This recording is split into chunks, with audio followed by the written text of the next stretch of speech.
Hello folks, I want to give a big thank you to the National Defense Industrial Association. Thank you so much for all that you do. What a great honor it is for me to receive the Smith-Turner Expeditionary Operations Award, a fantastic distinction, especially for the two individuals that have received the award before me.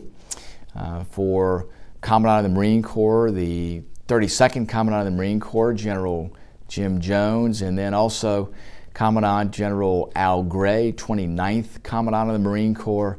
What a fantastic distinction. And I also want to thank the Expeditionary Warfare Division for all the effort that they undertake in making sure that folks are well schooled on issues surrounding expeditionary warfare. As you know, the Marine Corps today does an extraordinary job in that effort.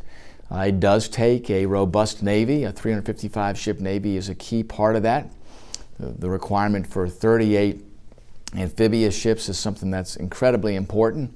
I want to give a shout out to General Dave Berger, the present Commandant of the Marine Corps, doing a great job and really thinking about where the Marine Corps is going and really emphasizing that this is a joint effort. It's the Navy-Marine Corps team. So the whole idea that there is a joint operation in order for the Navy and Marine Corps to fight their way in these contested environments is incredibly important. I appreciate General Berger's effort to really enter into this debate about what the future of the Marine Corps will hold, and working hand in hand with Admiral Gilday, the new Chief of Naval Operations, to understand how do we construct the Navy/Marine Corps team of the future. How do we make sure we have the right complement of ships? How do we make sure we have the right capabilities on board those ships?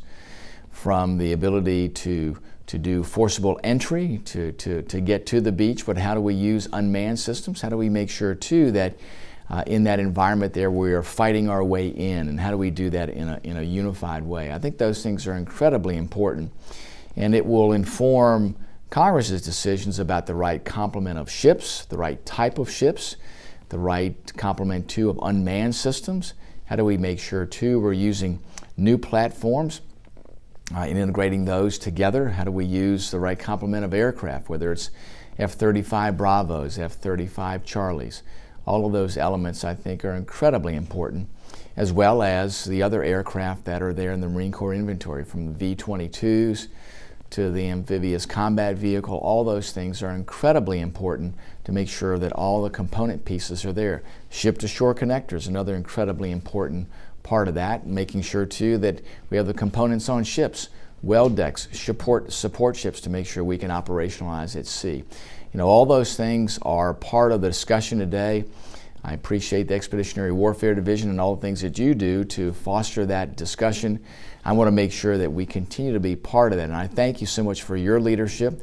We look forward to these continued discussions and making sure that Congress does its job, both in the authorization and the appropriations, to make sure we are not only properly funding the right number of ships, but make sure we're properly funding the right complement of ships, so that force structure assessment for the Marine Corps, the Navy, is critically important. I want to make sure we get that right, and make sure too that we get the right complement of systems so the Marine Corps has what it needs to make sure that when called upon, it can be there at the tip of the spear. It can effectively prosecute whatever it's asked to do, whether it's forcible entry, whether it's humanitarian efforts. All those elements I think are incredibly important. So thank you so much for all that the National Defense Industrial Association does and the Expeditionary Warfare Division in fostering the discussion, making sure that there's capacity within the industry to meet the needs for the Marine Corps and for the Navy and that Marine Corps Navy team.